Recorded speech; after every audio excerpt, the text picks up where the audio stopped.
Rosalie, thank you so much for joining us to tell your story. Thank you for having me. I really admire your organization. Thank you.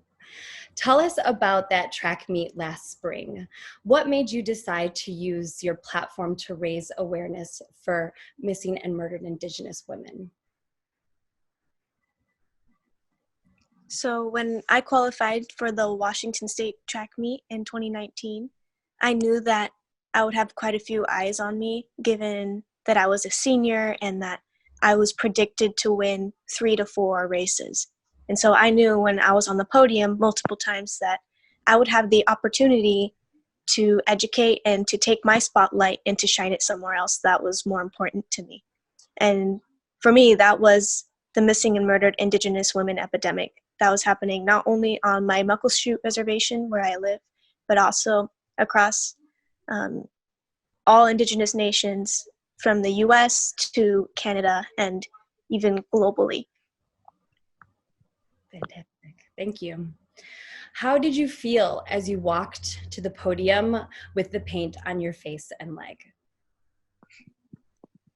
After I had won a few of my races with the handprint, especially my first one, I was extremely overwhelmed by the grief and heaviness that came with remembering and honoring a woman that was unjustly taken from my family and my community.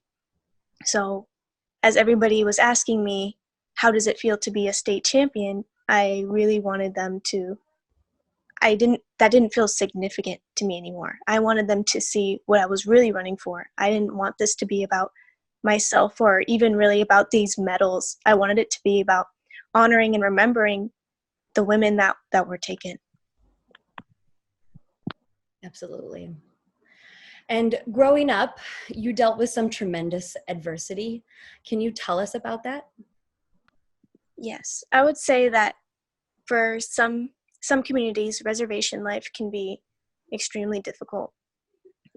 So there's a lot of trauma in my family that has been passed down from generations. My great-grandpa and his parents, and he's still alive today, experienced boarding schools, and it has created quite a toll on my family.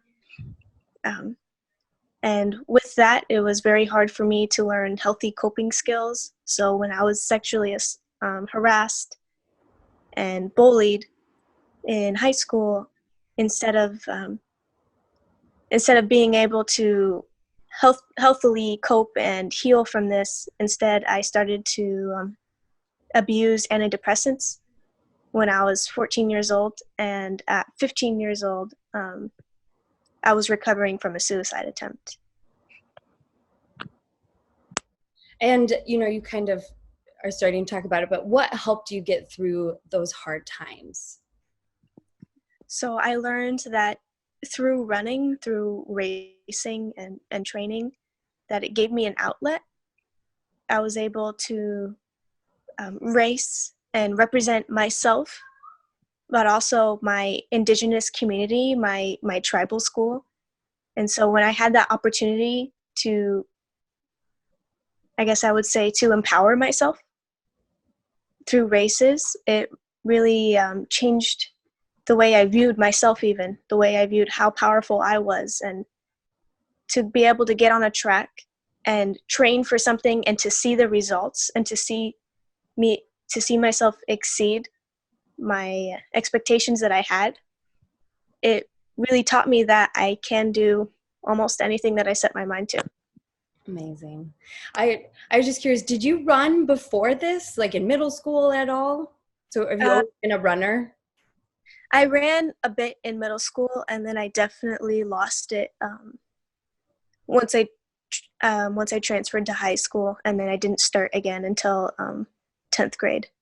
Oh, wow. Okay. So you had like a little bit of a break there, but then you found that passion again. Okay. Yeah. That's great.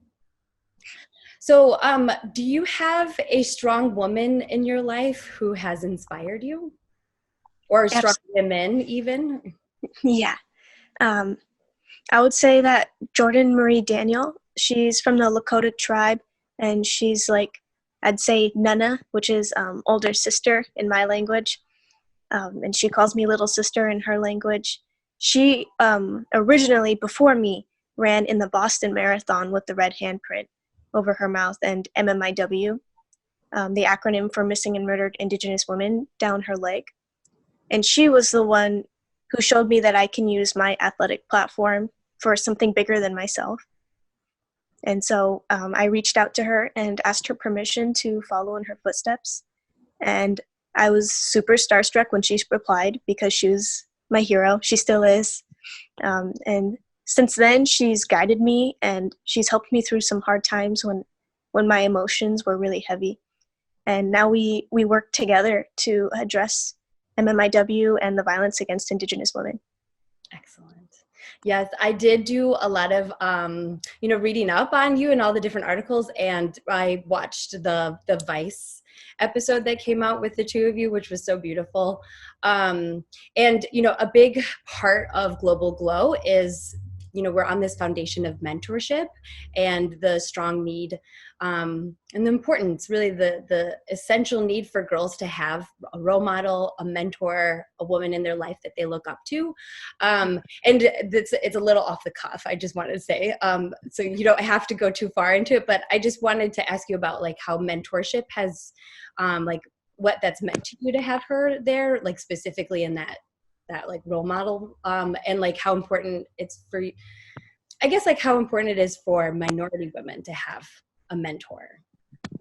Yeah, I would say that before I met Jordan, I didn't think that I could be a professional athlete or that I could make an impact. Role models, especially as minority women, show us who we can be. They show us what it's possible to become. And I would say that ever since Jordan has made that impact on me, I just want to make at least somewhat of an impact like that on somebody else. Of course. I mean, I'm sure you're like inspiring a whole generation of girls and women right now. So you're doing it, Rosalie. Okay, so to continue on, at Global Glow, we work with girls across the US and in 23 countries globally who are part of vulnerable communities and often face challenging circumstances. What advice do you have for girls who wish to create change and aren't sure where to start? I would say that there are 2 steps approximately to really start that movement, that momentum and of change. And I would say the first step is to find that thing that keeps you going. To find, whether it's, for me, it was that sport. For others, it's maybe that art, right? Like between writing, reading, find that thing that keeps you going, that motivates you, that saves you from those dark places, as well as the movement and the cause that keeps you going. And for me, I will stay up all night thinking about the women and the violence that has occurred because it means so much to me. So finding those things that keep you going, that will never leave you alone, even if you wanted them to. And I'd say that second step is to take those and don't underestimate yourself. Between dance, music, athletics, these are all platforms that empower us. And when we use it to empower others, we are practically unstoppable. Wonderful. Yeah, I think that sometimes we don't think of like those outlets as a way to also advocate, right? And it's amazing to see how you have taken your athletic ability, your sport, your passion for running, and coupled that with your advocacy. And I think that's just such an eye-opening thing for everybody around the world. Like, oh yes, I do dance, or I play music, or I'm an artist. Like, how can I take my passion and turn that into something that can change people's minds and their perspective? So it's wonderful, absolutely wonderful. Thank you. So you have a very powerful cause. How can people who are watching help? I would say the first step is really just to know what this is, because that way then you can educate others. One of the most important factors that keeps MMIW going, that keeps this epidemic happening, is lack of visibility. is people not even knowing what Indigenous means, let alone MMIW, missing and murdered Indigenous women. And with that lack of visibility is erasing Indigenous women. And so I would say using whatever platform you have to amplify the voices of Indigenous people and to create that visibility so that we are no longer invisible. Wonderful. Yeah, that's great. And like even more, you know, are there any specific organizations that you're connected with, or are you and anybody starting an organization? Yeah. So I am working on a few projects, hopefully that will make a difference. But one that is up and running right now is Seeding Sovereignty. So they're a grassroots organization that uses nonprofits in order to create funds for vulnerable Indigenous communities, and they are constantly raising awareness and getting involved with the legislature to protect Indigenous women.